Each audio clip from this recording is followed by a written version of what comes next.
Welcome, everyone. Just giving everyone a few moments here to filter in and join us.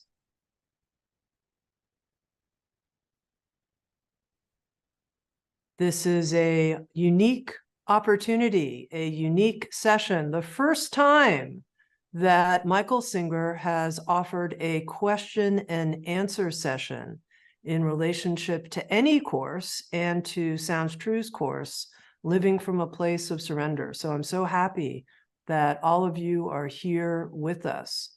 We received hundreds of pre-submitted questions, and our team sorted through those questions, looked for trends, and believe it or not, it was actually easy to find that there were themes that were important to people that rose to the top. And we've tried to select the questions that we believe will be the most relevant to the most people. Now, it's also not too late if you want to submit a question. Those are going to be rising to a sheet that I have here on this computer next to me. So if you're joining us and you're in the Zoom room, you can write your questions in the chat.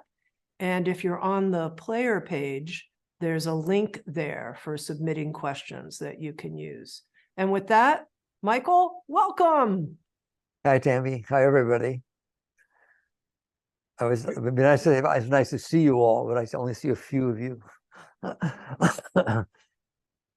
Very good. You ready to get started? I'm ready. All right. Here's the first question many people asked in one way or another.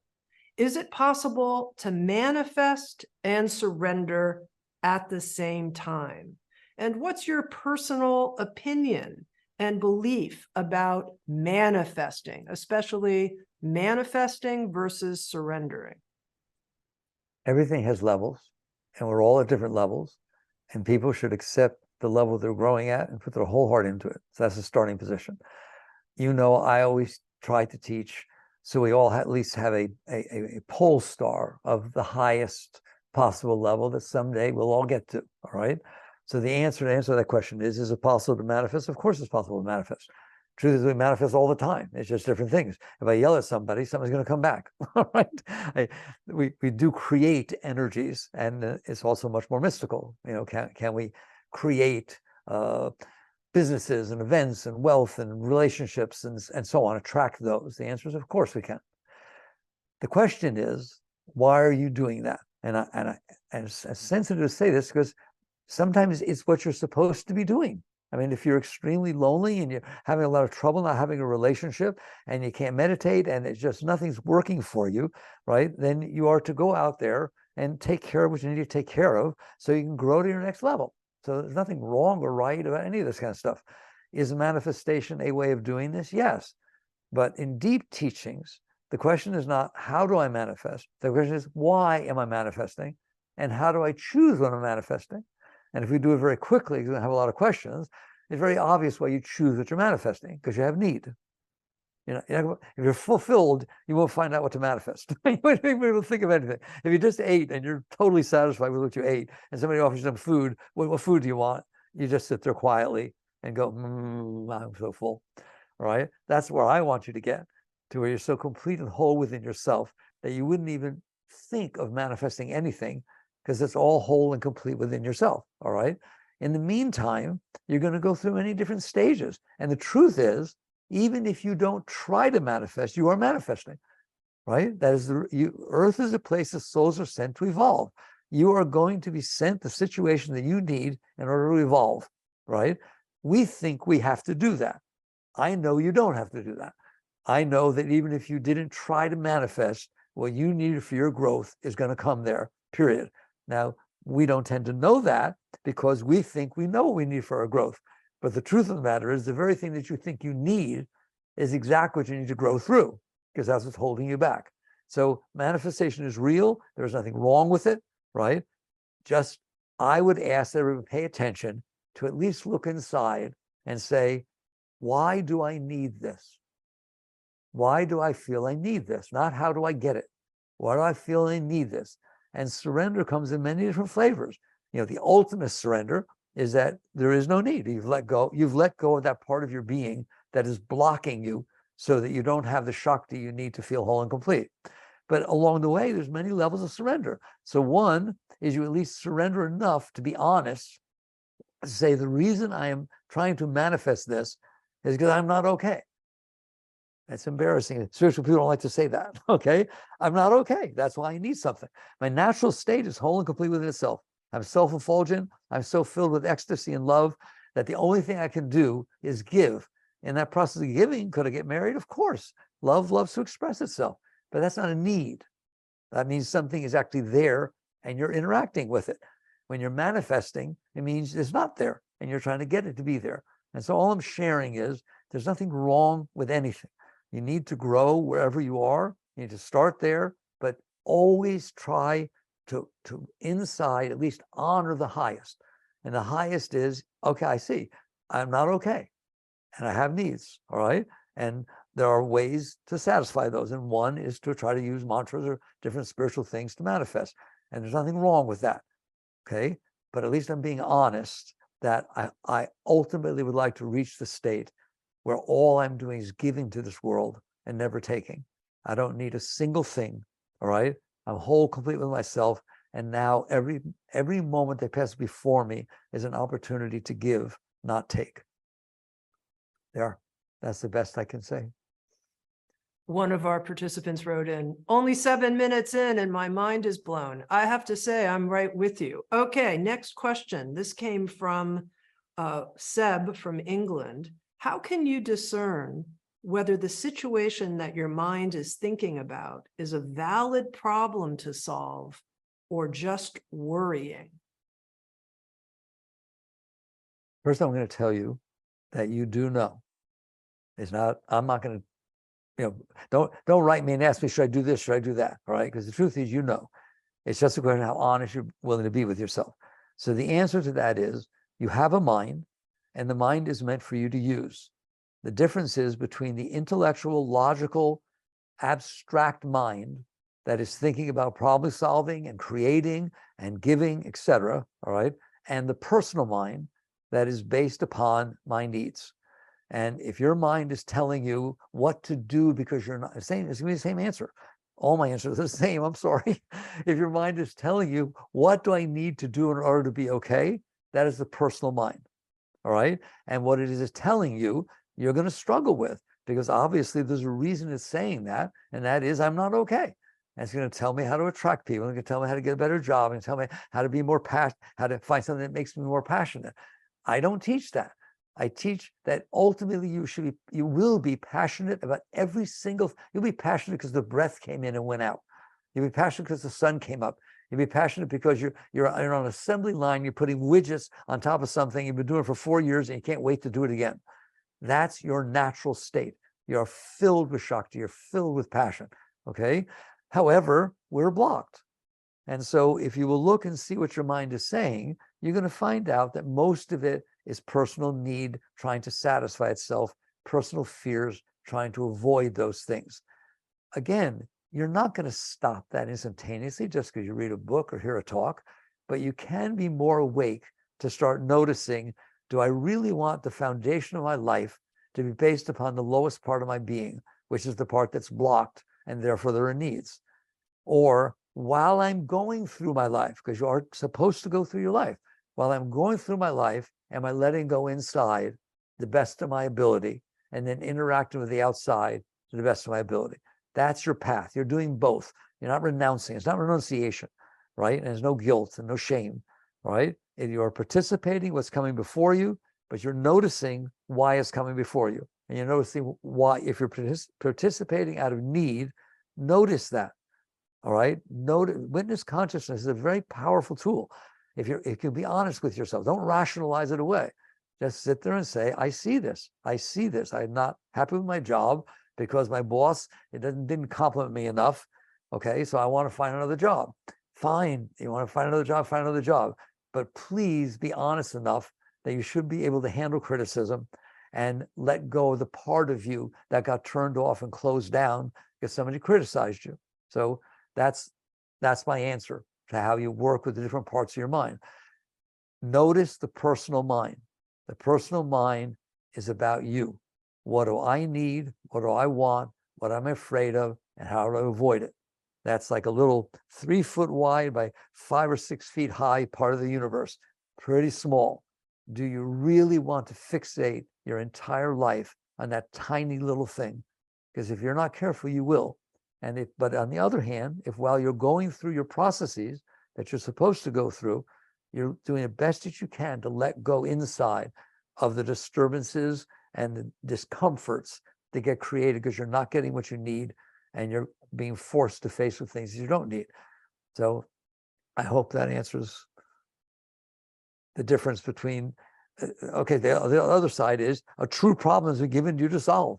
You're a scientist and there's this disease, or you're working on computers, right? And you are to use your mind. For God's sakes, you use your mind as a gift. You use your mind to solve that problem. I just wish that the problem wasn't your ingrown toenail, which is my problem is I'm not okay. And that's the problem I'm trying to solve. I hope everyone understands that. Michael, when I read through the questions, I received, I noticed that there were a large number that were about physical pain. I was surprised. It was one of the threads throughout the question list. I'm going to read 2 of the questions here. I've been recently diagnosed with cancer and have started various forms of treatment. Throughout the process, I've been dealing with an unusual amount of physical pain and discomfort. How does physical pain fit into this system? And how do I let it go? And then just one more question that I think is all part of this same category. Tom writes in, how do yogis deal with chronic physical pain? Again, there are so many levels that we all live at, right? It's very easy to talk at the highest level, but it has no meaning until you get there. So Gandhi had an appendectomy with no anesthetic, but Gandhi was Gandhi. Okay, right? And great masters, great enlightened masters are detached, the consciousness is detached enough from the body to where they don't have to focus on it. We're not able to do that. Why? Because the pain from the body distracts our consciousness so that it focuses on the pain. Rationally, logically, you'd say, why do I want to put my consciousness on the thing that feels worse, right? But we don't have much of a choice until we evolve tremendously. The consciousness is going to get distracted by what's making the most noise. And pain, physical pain makes a lot of noise. So what do I do if that's what I'm experiencing? And if I try a mantra and I try different things, but the reality is, the truth is, I'm being pulled down into the pain. It is difficult for me to transcend or let go of or even tolerate. All right. So what do I do? My advice, which is meaningless because people have a lot of pain, and unfortunately I don't right now. Okay, I have at times, but I have such compassion. So I don't want to make it sound like I'm belittling the fact that people are having to go through chronic pain. I'm not.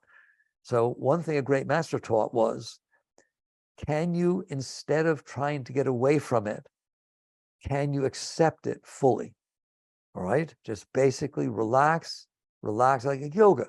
If you're a yoga student, they say, when I bend forward in that asana, it tightens up my thigh. What should I do? Stop doing it? No, try your best to relax. Try your best to use the word relax into it. To a degree, you can relax into pain.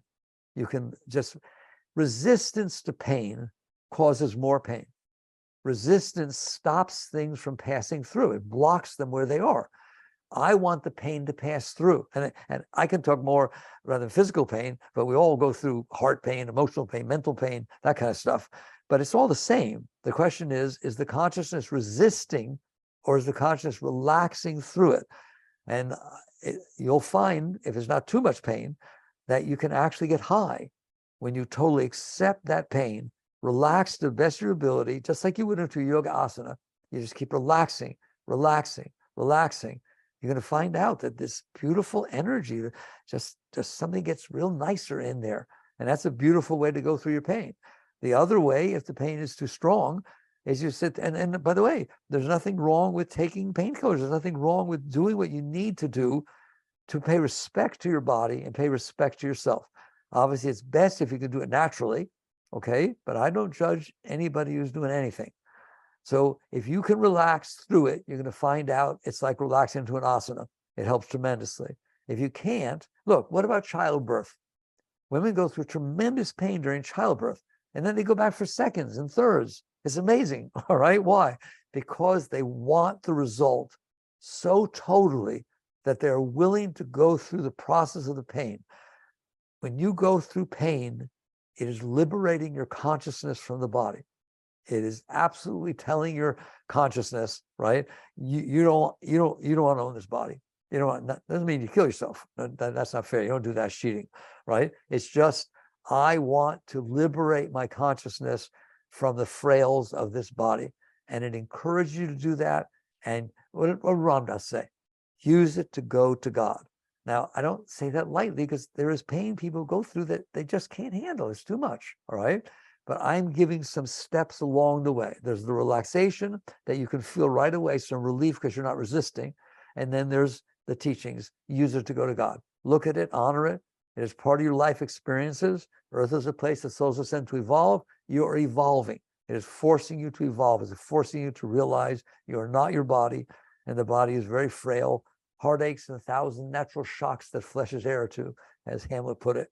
So that's the best I can say, all right? But I'm happy to say, as a yogi, right, that if you need a painkiller, you use a painkiller.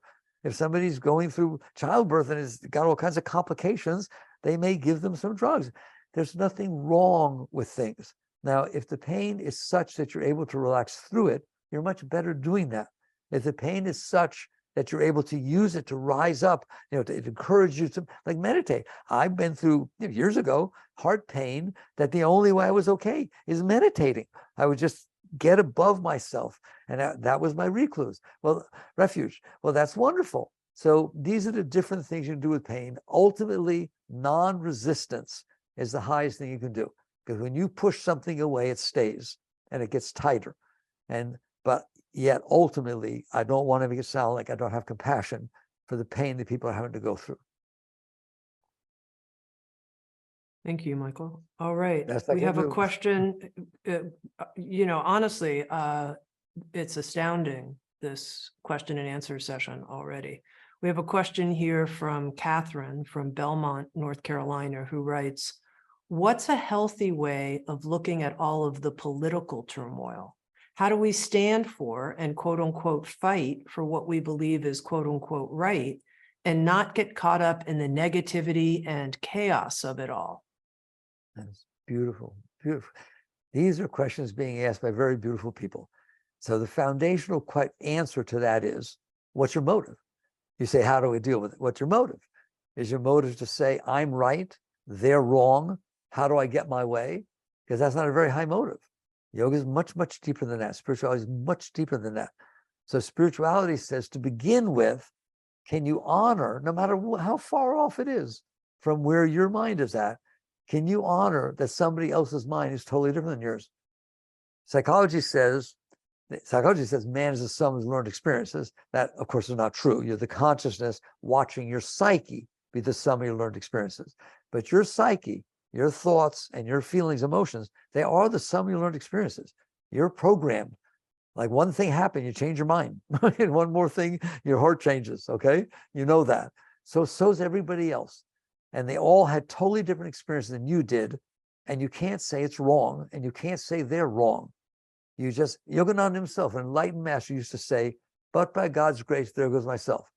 In other words, if I had gone through the experiences, all the experiences, the childhood experiences, the high school experiences, the broken hearts, this and that, just everything. If I'd gone through all the experience somebody else did, I may think the way they do.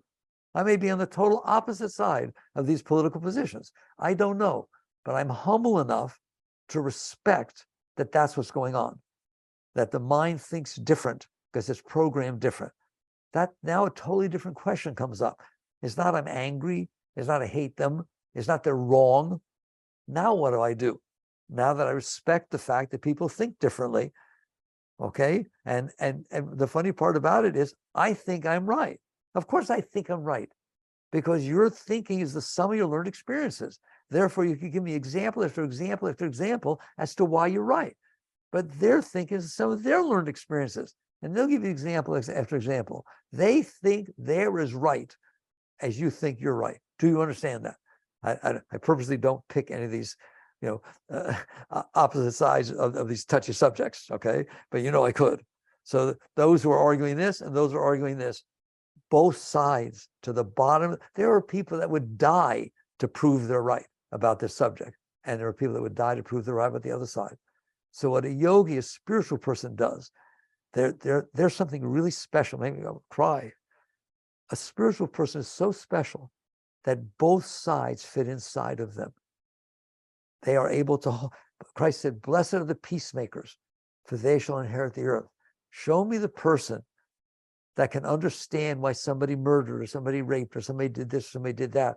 And the person who can sit there and sit with the compassion for the people this happened to.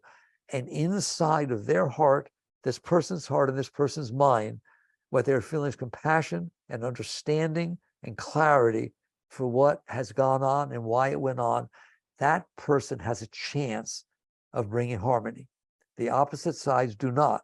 And so if what you're asking is, I'm upset, I think I'm right, this is killing me. Of course, it is absurd. Everything is, all right? It's gone to such extremes. You're not wrong, okay? But it still is for the same reason, right? It's because of the mind. It's the way the mind thinks. If the mind thought a different way, they'd think they'd be a different way. They'd find a different side. You're not going to change that.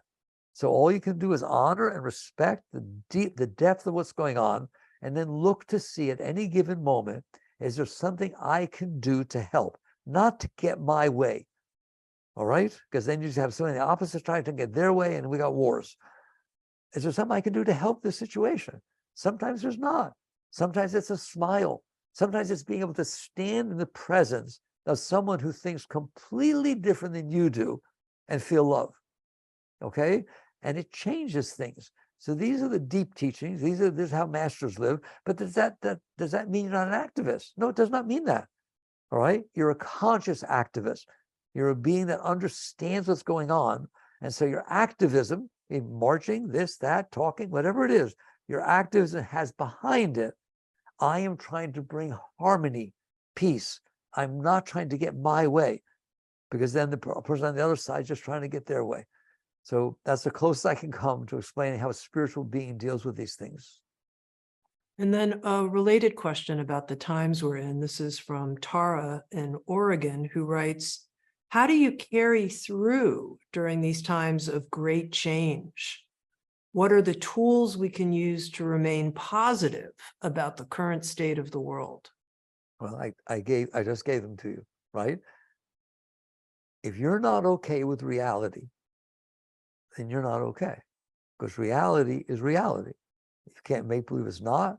If you're upset about the past, you're not very clear, because the past is not going to change. It is the way it was because of how the forces that made it be that way. If you want to judge it and get upset, you just found another reason to screw yourself up. You have to accept the past, learn from it.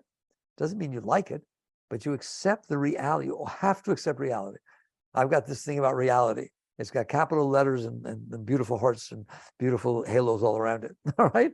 Reality is what actually happened or is actually happening. You are not going to change it. You can change the future, but reality is what's now. That's called be here now. So you accept the reality. How? By what I talked to you about, by understanding that your views are just your views. How many times do I tell you, you're sitting on all right, let's take a look at your views. I know you think they're important. They are a mindset, and that mind is really small. Everybody's got one. So your thought patterns are so closed in about you and about your beliefs and so on. It's a tiny little thing, okay? And there's what, 8.2 billion people on the planet right now, right? And so basically you understand their thoughts are no different than yours. And then get off the planet. You want to feel peace with what's going on and see how to handle it properly? I told you, 1.3 million Earths fit inside the sun. 1.3 million Earths fit inside the sun. How much room do you and your little mindset take up of that Earth? Nothing. The fraction is so small I can't talk about it. And then the Earth, 1.3 million fit inside the sun. And there's 300 billion stars, suns in your galaxy. And there's 2 trillion galaxies. Put your mind out there once in a while and tell me about what's going on Earth. Nothing is going on Earth. You understand? If the planet blew up, a couple of celestial objects would change their orbit, and nothing else in the entire universe, which is forever, would make any difference at all. I dare you to think like that. Why? Because it's reality. It's the truth. And what happens, you start realizing that your thought patterns are not all that important. What's important is your ability to understand and appreciate and have respect for that all of this exists. It's way so much bigger. And what will happen then is you come back down. It's like that overview effect the astronauts talk about. It changes their life. You get to do that with your mind anytime you want. Your mind can do it. I just said, my mind does it all the time, right? Goes out into the galaxies and just floats around and forgets how to get back to Earth. It's a wonderful thing to do, all right? Not even hard. And then basically you come back with a whole nother mindset, with an open heart, an open mind, with clarity, with compassion. And that's how you deal with this situation. The same way you deal with everything else. You honor and respect reality, and you do what you can. I often have taught the following. The highest life you can live is that every moment that passes before you is better off because it did. Every moment that happens to pass before you, somehow, a smile, love, saying something, giving something, whatever it is, every moment is better off because it passed before you. That's the highest life you can live. Not fighting with everybody and doing all kinds of stuff. Live the life that if everybody lived it, there'd be peace. And that's not what we activists often do. Okay, so that's how I would suggest. She asked for, get back to the topic, she asked for techniques. That's a technique. Get off the earth. Your mind can take you there. Just feel what it's like to be so far away that there aren't any people. There isn't any politics. Imagine John Lennon, right? Imagine that there's no countries, no borders, right? Get your mind out of yourself for at least a few times a day. And you're going to find out that you come up with solutions on a daily basis that help everybody. So you want a technique? There's a technique. Priscilla writes in from Doha, Qatar, I'm aware of myself and that I'm separate from the mind and body. My question is, why is it difficult to sustain that awareness for longer periods during a day? I come and go in awareness multiple times in a day. That's beautiful. I love questions that are deep from people that are practicing, okay? You stored in your mind everything that ever bothered you throughout your life, from childhood up. Anyone who said something mean to you, the mommy didn't come when you cried, they took your blanket away, just straight psychology. You stored, when you couldn't handle a situation, when you couldn't handle a situation and you didn't like it, you pushed it away. You repressed it, suppressed it, resisted it, call it whatever you want. And it stayed in there. That's why it keeps coming back up. So you've made a warehouse, a storehouse of your mind and your heart of the things that disturbed you in the past. Well, that means you're going to be disturbed. Your inside's going to be disturbed because you stored disturbing stuff inside of you. That stuff is the most disturbing and distracting thing to you in all of life. Of course it is. It's the stuff you couldn't handle when it happened, so you're not going to be able to handle when it comes back up. So you store, it's hilarious. I want to keep telling you, you stored everything that bothered you. So now when it comes back up, it distracts your consciousness. So when you're able to transcend and abstract from yourself, you feel your center, you feel your clarity, you're back here, okay? But then anything comes up, somebody says something, it hits your soft spot, this happened, you have a thought that from the past, whatever it is, comes up, it is going to pull your consciousness back into it. You didn't handle it when it happened, and you're not able to handle it now. So the answer is not, how do I do this? Meaning, how can I meditate enough or somehow take something that lets me stay up there? No, you have to be willing to look at the stuff that's bringing you down. The stuff that's bringing you down is your spiritual path. Your spiritual path is not when you're able to stay up there. It's because something still brings you down. Right? Those are the chains, the anchors that tie you. So you look at it and say, oh, so if something brings me down, that's where my work is. Your work is not when you can get up. You like to think spirituality is about feeling love and nice and clear. Spirituality is about getting rid of why you don't live there. So in your question, you specifically asked, God, it keeps pulling me back down. What does? And you're going to see my sensitivities, my fears, my anxieties, my needs, my suppression, just everything, right? Everything, caring what people think about me, how I look like, everything. It's just, it pulls me back down. But then you need to work with that. You need to work with your relationship with the things that pull you back down, not just work with how you get back up, okay? So how do you work with that? That's what I teach. The new book and the course are really focused completely on some scars, on impressions and patterns that you stored inside yourself, so that you have all these sensitive spots in there. And if anything touches them, they distract your consciousness and it gets pulled back down. What can I do about that? Learn to let go. How do I learn to let go? They're strong. Don't do the strong ones. I'll do it. I'll capsulize it in 2 seconds. All right. Don't work with the strong ones. You can't. They're too strong. Okay. But you cannot freak out because the car in front of you is driving slow. You cannot freak out because it's raining on your birthday. You cannot freak out because you wanted to go camping with somebody really special and it looks like it's going to rain tomorrow. Right. You're just too sensitive. It's ridiculous. So you need to look at these low-hanging fruit things and say, I can handle that. Then do.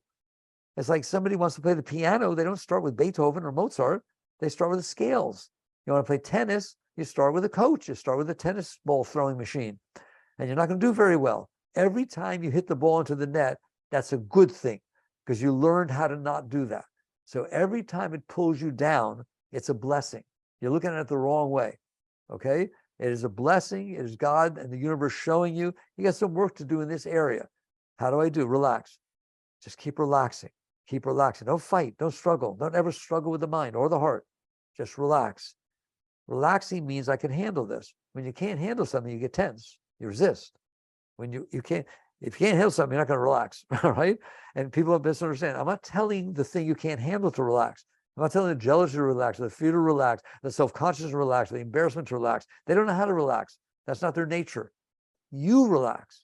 You who's experiencing that, keep relaxing, keep letting go. And if your intent is, I don't want it not to happen, I want to be able to handle when it happens. That's spirituality. Okay? So things are going to happen.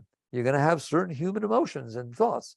Can you handle that? Can you just let them go? Somebody once asked Ramakrishna, a great, highly enlightened master, high as they get, does an enlightened being ever feel anger? It shocked me. He said, yes. He said, but it's like riding on water. What difference does it make when you ride on water? No one will ever read it. No one will ever see it. It just passes right through. That's what you do with the things that are pulling you down. You let them become something that you learn to let pass through. You start with the simple stuff, then the bigger stuff, and eventually you become a letting go machine. And then what you're going to find out is you don't get pulled down anymore. Ramdas once, I used to listen to Ramdas in the 70s, right? I love him. Bless his soul, he once said, it's like I'm standing on a bridge and there's water rushing below me. And every once in a while, a spray from it comes up and touches me. And I remember I used to be down there in that. Okay? So you work on letting go, and that's how you stay up there. We have a question from Angie, who has written in right here during our session, who says, I feel internal blockages, a tightening inside in different areas of the body, but ultimately it seems to go to the heart and release. Have you found this as well? Is tightness in the body always released through the heart in your experience? It is certainly true that tightness in the body is due to blockages. I mean, I'm putting aside that you have a physiological problem, strictly physiological, right? Can cause things too. And those, I always tell people when they write me, right, I'm having this situation, is it Shakti, is it this? And like a palpitations in my heart, we always write back saying, first go to a cardiologist and make sure that it is not physiologically associated, all right, before we sit there and talk about how you can work with the energy. Fair enough? Okay. And so let's assume that what you're dealing with is a blockage, because if the Shakti comes into the system, like water flows into a stream, into the ocean, if it's blocked, it gets all kinds of disturbances and eddies and currents and so on. So if the Shakti, when the Shakti is flowing into the system, if there are blockages, it will manifest psychologically and physiologically. The body will get tense. Normally, it is the astral body or the spirit, the energy body happens first. So like when you talk about the heart, That's the energy body. You're not talking about physical heart. You're talking about the spiritual heart. And so when the energy comes into the energy body, if it's the blockages, it will start to get disturbed. And then by the time it manifests in the physical body, you will feel those blockages as tension, anxiety, or tension in the body, anxiety in the emotions, and so on. So the answer is relax.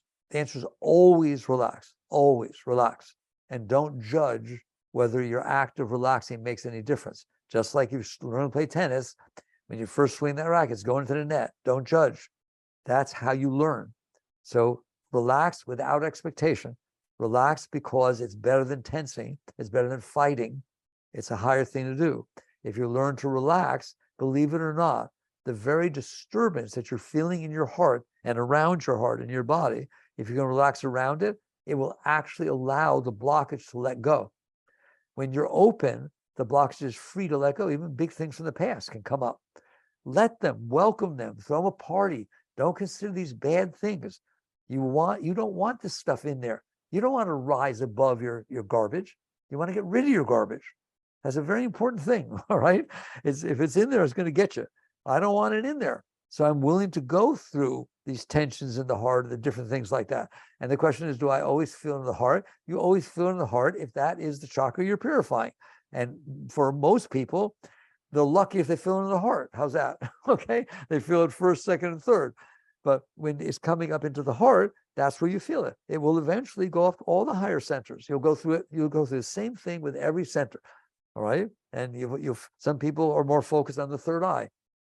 And they'll feel sometimes that the energy is pouring beautiful, like a laser beam of ecstasy pouring through the third eye. And sometimes it feels like there's something down there tug of warring against it, right? So that it can't do that, but it's uncomfortable. And in fact, when I was with a great master once back in the 70s, I asked him a question because that was happening to me. I said, I feel this tightness, if I'm not meditating, this tightness at the third eye. And he turned around, he said, who asked that question? And he pointed at me and he said, that's the pain that ends all pain. So that's my answer to you. I hope I answered your question. Michael, another area where we received many questions had to do with parenting. And I think this one is emblematic. Andre from Ireland writes in, how can we bring the idea of surrender to kids as parents, educational and social institutions, etc.? How do we help kids find the right balance in their own spiritual evolution? What's reasonable at what age? A lot of people ask that question, and I don't think anybody likes my answer. My experience is, and it is not just about children. Sometimes people ask me, I have friends, how do I teach them the teachings? I have a person who really needs the teachings and doesn't want to hear them, all right? You teach through example. That is the highest teaching that could possibly exist, and it may well be the only one that really changes anybody, okay? So when you interact with your children, are you practicing surrender? Are you understanding the things they're going through? Do you understand that you're not a child? You've already gone through all your things, so you can see this. And you're not going to know what they're going through, all right? But if you have compassion and love and true understanding and non-judgment and not thinking you're right and you know everything, and you can interact with your child or anybody else from that place, you change them, period. You create a home where there's love, harmony, caring, understanding. You have just given that child the greatest teaching that could possibly exist, okay? And then when they ask a question, you know you have the answer. You don't have to worry about it. You're growing. You're clearer. You're clearer than they are for sure. Okay. So, but if they're not asking and they're just going through their growth, I want to know how you're acting. When your kid's terrible too and throwing the tantrum in the department store, it's not how they're acting that matters. It's how you're reacting that matters, right? And we all know you don't hit them and you don't get them what they want. So now what? That's hard. So it's not about how I teach them. It's about how they teach you how to be a better person. And that will ultimately make them the highest they can be. So in terms of what age, we've seen people take the course at 12 and talk about what a tremendous difference it made in the child's life. And then there are people much older than that wouldn't even stand a chance. What I suggest when I finish a talk like this, that nobody wants to hear, that's how you do it. But it's all the answer to everything is let go of yourself. Grow, grow. Use it to grow. Use it to go to God. I sometimes ask people, like, who do you want to be their parent? You or God? Because when you're there making these decisions and doing all this stuff and getting upset or not or deciding everything, then it's you. If you get out of the way, it's God. It's the Divine Mother. It's this intuitive, beautiful energy that is bringing the child up. I often suggest to people to read Gibran on children from the Prophet, because it really is very beautiful. And its first line tells you what I'm going to say. Your children are not your children, all right? They're life's promise to the future or something like that. And you just get this my out of the way. They're not your children. They're God's promise to the future. And see what you can do to help them get there. Told you they don't like that answer. Gerard from New York City writes in, Michael, quieting my active mind during sleep is by far more challenging for me than when I'm awake. Can you teach actionable methods we can utilize to quiet the mind during sleep and experience restful sleep throughout the night? The answer is a lot of teachers, all of whom I honor, and a lot of doctors and therapists and so on, will give you actionable, immediate things that you could try to do that will work with this. That's not who I am. If you're having trouble with your mind at sleep, there's a reason for that, okay? And the reason is you have suppressed things. You have stuff down there that you didn't process during the day, that you didn't process last year or 20 years ago. And when you go to sleep, your willful act of pushing it away and protecting yourself from it and controlling it and manipulating and rationalize it is not there as much, all right? So that this stuff comes back up and it, it symbolizes itself and it makes different images and so on. But it's not all. Some stuff comes from higher, but that's not what you're talking about. You're not talking about the divine inspiration during sleep. So almost all of our stuff comes up from suppressed things. Freud was right. All right. So the answer is, how do I do this? Let go during the day of everything that comes up. And you will find over time, it's going to take time, that sleep will be the most natural thing to you. Okay. Well, how do I let go? Start with what's happening now. Don't start with the bigger things that you shoved down there from before. Can you go through the day without suppressing anything or resisting anything? I'll use the word resisting. Can you go through the day that if somebody walks by, a friend of yours, you say, hey, Paul, and he doesn't turn around and say hello, that you don't store that. You don't have to keep that. You have to ask him 2 days later when you see him, why didn't you say hello? It just passed through. It's okay. There's 8.2 billion people on planet Earth. They didn't say hello either. Learn to neutralize your resistances. And you're going to find out that if you don't store stuff in there, that it's not stored in there. And the sleep is more natural. Meditation should be spontaneous. You will reach a point where you're sitting there watching TV, watching a ball game, and you can't even see straight just because your mind got entertained by something. All of your Shakti comes flying up inside of you, goes out all your chakras, and you're just in ecstasy and you miss the whole ball game, right? That's how it should be. You're naturally a very, very high being, and you're naturally able to sleep. So I give long-term answers. And so the answer is practice not storing stuff inside of you during the day. And you can do that. It's fun. It's a video game. All right. And you're going to find out that something bigger is going to come up. Let it go. Let it go. And if at night you wake up with a nightmare, that's a blessing. That's wonderful. That means there was really something down there. Okay. So instead of complaining that you didn't have a good night's sleep, be grateful that you got to see that something that big is down there. But I told you how to deal with your big stuff. Don't touch it. Just look at it and say, your days are numbered. Your days are numbered. You're not staying in there. And you keep letting go. Another live question, this one from Gabby, who writes in, how do we overcome phone addiction? Why is every single, so I apologize, every answer I give is the same, okay? You overcome phone addiction by looking and seeing why you need to talk on the phone so much. You don't overcome phone addiction by having a reason you need to talk on the phone so much, but don't doing it. That's suppression. I mean, you can practice that, all right? It's good, but that's not the answer. The answer is, why do I feel I need to be on the phone all the time? And you're going to find out Because I like to have control, because I like to see what people are doing. And so I'm on top of everything. I don't know. I don't want to make it up. Okay. You know. How do you know? Just don't do it for 5 minutes and see what comes up. Just don't make that phone call. All right. Better one, just don't answer that phone call from somebody who's calling. Don't tell them I told you that. All right. And wait till you see what comes up inside of you. You won't be able to do it. You'll I get think, anxious. Michael, You'll get part of it is scrolling too, not just the phone call itself, but being on your smartphone and scrolling on social okay. media and all, Well, it's checking that's your the same thing. email, all things. Yeah. Oh, okay. Now, I noticed the thought you talk about social media. That's the same as a phone call. Texting, same as a phone call, right? But if you're on your phone because you're doing work and you have a question and you have this beautiful AI thing sitting in there that can help you do better at your work, there's nothing wrong with that. You should be using that. It's like an extension of your mind. It's an extension of the universal mind that helps you be better and make good decisions and so on. It's the personal stuff I'm talking about.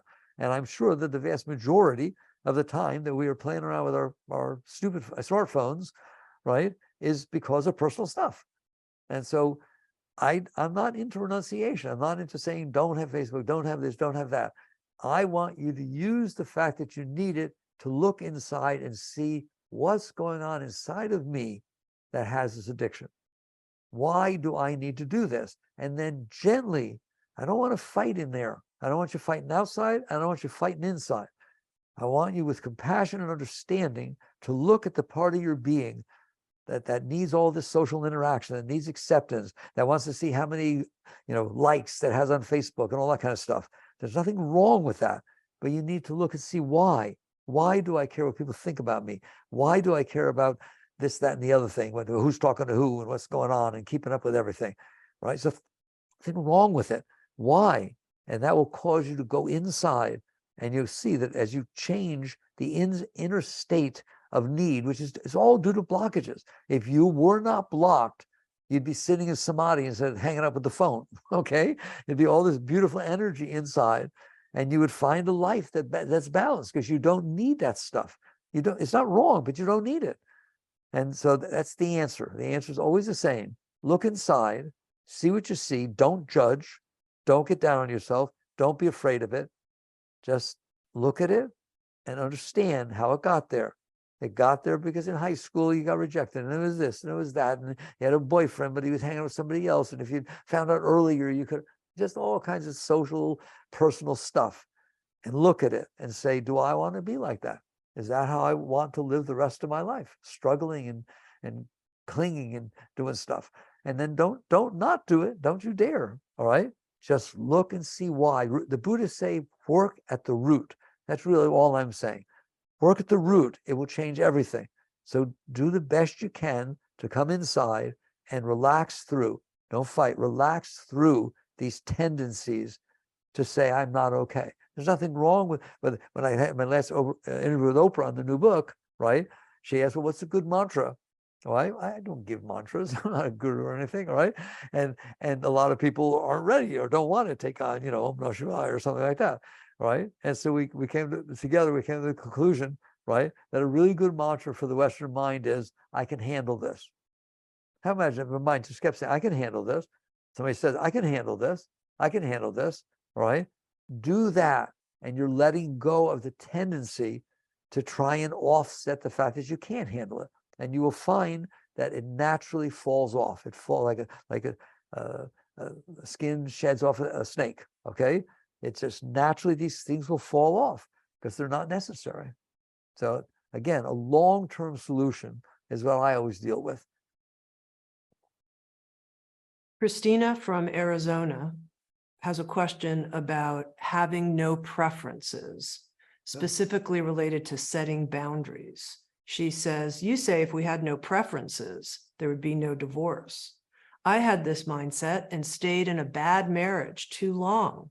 We both agree staying married did more damage to the children. How do you see this notion of having no preferences, but yet needing to set boundaries? Well, they're words, and I see the word very different than other people do, okay? So to start with, it is not that you don't have preferences. You're not going to rip away your preferences. That doesn't work. You're working deeper inside to see why you have preferences. All right? Not, I don't like what this person does. I don't like they slurp their soup. I don't like this. I don't like that, or bigger things, right? Why don't I like it? Not, I just don't like it. I've always been that way. Let me tell you a secret. If you say I've always been that way, that is a real signal. You need to got some work there, right? It means you came down, you took birth in this plane to work with that stuff. So don't use that as an excuse. And so, yes, you go down to the root of why you have preferences. You have preferences because you're not okay. And you were trying to use this to compensate for the fact that you're not okay.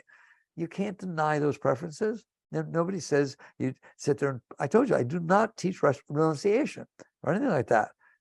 I teach you work with this to look inside to see why am I like this. You do your best to let go. At some point, let's say relationships, at some point a relationship is not working. It's not working as your preferences. It just is not working, all right? It's not a personal thing. I can handle it, right? But it's not working. I'm not growing. Not, I don't like it. Not, I used to love you, but now I don't because you slurp your soup, or because you did this, or because something happened in our relationship once we had a fight and I never forgave you. Those things you need to work through. Otherwise, you're going to marry the same person again, right? But if you have done that, if you are using the situation to let go of yourself, there could be a time that comes where you're not supposed to be together. My experience, but that's just my experience, it doesn't mean anything, just my experience, is that if you're really sincerely letting go, the rest of the universe takes care of. That somehow, if it's not meant to be, it falls apart by itself, person leaves, something happens, okay? But you don't have to do it that way, okay? But this concept of the reason I'm getting out of this relationship is because I set up personal boundaries that I don't have to handle this. What I hear when you say personal boundaries is I have an ego and I'm going to keep it. And the way I'm going to keep it is to protect it. And that's what my boundaries are. The places that if anything or anyone, even a smell or a sound, they don't know, that's not okay with me. If it crosses my boundaries, I'm changing everything and fighting, right? Then you've just basically said, I'm not going to God, because you got to die to be reborn, right? Man minus mind equals God. You've just said there's a rational, reasonable way to protect my ego. So I don't buy into that, all right? But that does not mean that you stay in a destructive relationship. You do your best to let go of yourself and make sure you're getting the growth you need from that relationship, okay? And there will be times in which you just naturally, you see, it's not personal. It's not that I can't handle it. It's not that I haven't worked with it, right? It's not working, all right? And like I said, I've always seen that the universe will take care of that it will naturally fall off. When you no longer, the universe is perfect for your growth. You don't believe that, you don't know that, right? Because you think your growth means I get what I want and I avoid what I don't want. Well, God doesn't think that way. God thinks that what you want, we need to take you above that, and that what you don't want, we need to take you above that, and then we can transcend. That's called transcendence. So when you start to understand that it's all about growth, first of all, you'll find out that you don't have personal boundaries. You don't have personal boundaries, okay? But that means if somebody, I always teach, what do you mean if somebody hits somebody? No hitting. Hitting's not allowed, okay? If there's any physical thing going on, there's nothing to think about. You have respect for your body. They also have respect for your body. If they don't, you don't hate them. You don't freak out. You leave, period. There's no hitting allowed, okay? No hitting allowed, ever. No hitting allowed. No excuse, nothing, no hitting allowed, okay? That's not a personal boundary. That's an understanding. I have a body. I'm supposed to take care of it. Now, when you start going to the psyche, that's a little more subtle. Why? Because you built your psyche. You built your psyche. Where you have a boundary, somebody else can't wait. Talk dirty to me. People are weird. They're not all like you. So when you're building boundaries, you are saying to your ego, you get to stay. But that doesn't mean that the outside does not change. That doesn't mean you don't change jobs. That doesn't mean you don't change relationships. It doesn't mean any of that. It means you use the problems you're having to the best of your ability to let go of yourself. And if you're doing that, if that's your intent, your pure intent, not I want to leave because I think I can find somebody who makes me happier, okay? People are not supposed to make you happy. You're supposed to be happy. People are supposed to help you grow and get rid of the part of you that makes you not happy, which is inside of you. Your relationship is about cleansing yourself. It is not about somebody in front of you makes you feel better about yourself. So if you start to understand all this stuff, it all looks different. But that does not mean that there's not a natural end, impersonal, natural end to a relationship or to a job. But okay, I know no one wants to hear me talk like this. This thing about personal boundaries is really big, okay? But just the very fact that they call them personal boundaries, where'd they come from? Now, physiologically, yes, I told you, there's boundaries to that. No hitting allowed, all right? But psychologically, you built those boundaries. You're the one who came up with your preferences. You're the one, different events happen in your life that make you like this and don't like that. And now you're putting boundaries that other people have to behave in a way that matches those boundaries. I don't advise that. I advise doing your best to relax through it. And my experience is all the angels and the masters and God himself, when you're sincerely trying to let go, will reach down and help you. Will help this thing straighten out because you don't need it anymore.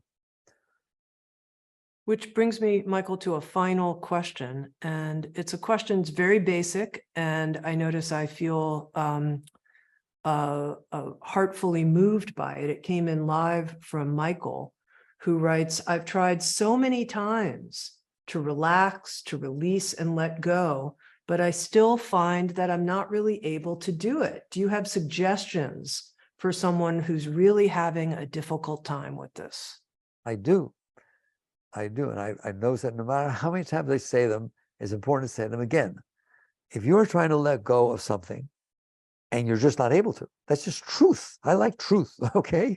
If you're doing your best, that's all you can ever do is your best. I honor your best, period, okay?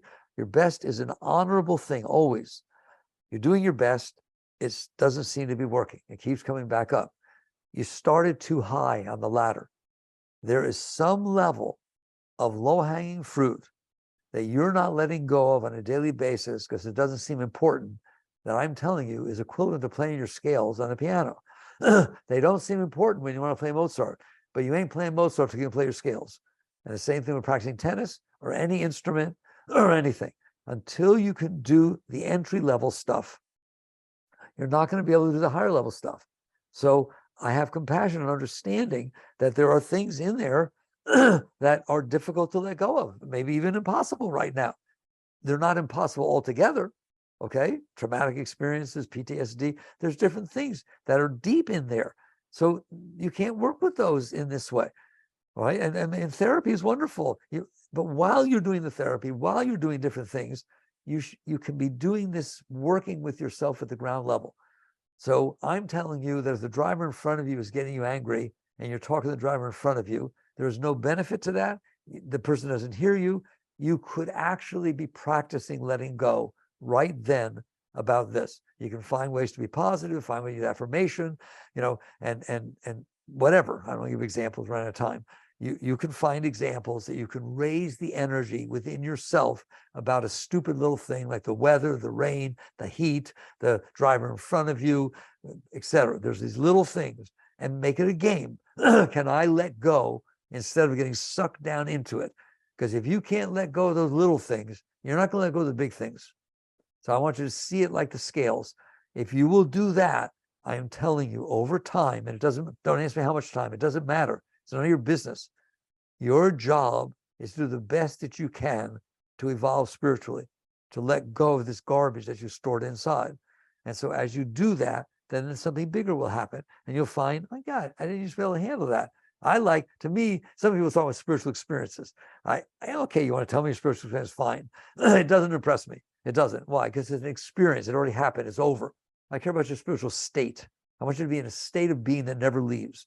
What moves me is when somebody says, I was at work the other day and this happened and this happened, that happened. I was driving home. I realized that used to piss me off. That used to get me so upset. I didn't even notice. That's a spiritual experience. That's what it should be like. If you're letting go on a regular basis, and then it starts to grow to where stuff that used to bother you isn't bothering you because you're letting go, you're growing. And eventually you will come back. I want to hear from you. And these bigger things that seem like they will never go, you'll look at them and say, I don't need this in here. This is not worth it. I will go through the pain, the release of releasing this. Like drugs, you go through withdrawal to get off of drugs. You go through withdrawal to get off this garbage you stored inside yourself. So I hope it's encouraging. There are things you can do every second, every minute of every day that will help you get to the point where you cleanse. And then this beautiful Shakti will flow up inside of you all the time. People ask me that sometimes. All the time. It only stops because you stop it. That's the rush of holy waters constantly flowing inside of you, feeding you. Man does not live by bread alone, but by every word that leaves the mouth of God. Funny part about it is Christ, he knew what he's talking about, all right? These are beautiful energies inside of you, but you are being distracted and pulled down by the stuff you stored in there. Whoa. Michael, there's so much gratitude pouring in from the people who have joined us. Many comments, and I want to add mine. Thank you for speaking to us in the core, at the deepest level, at the root. Thank you. Thank you so much, Michael Singer. Namaste. Thank you. Thank you. I love you. Tons of gratitude. We love you. Bye-bye. We love you so much. Thank you. Bye-bye.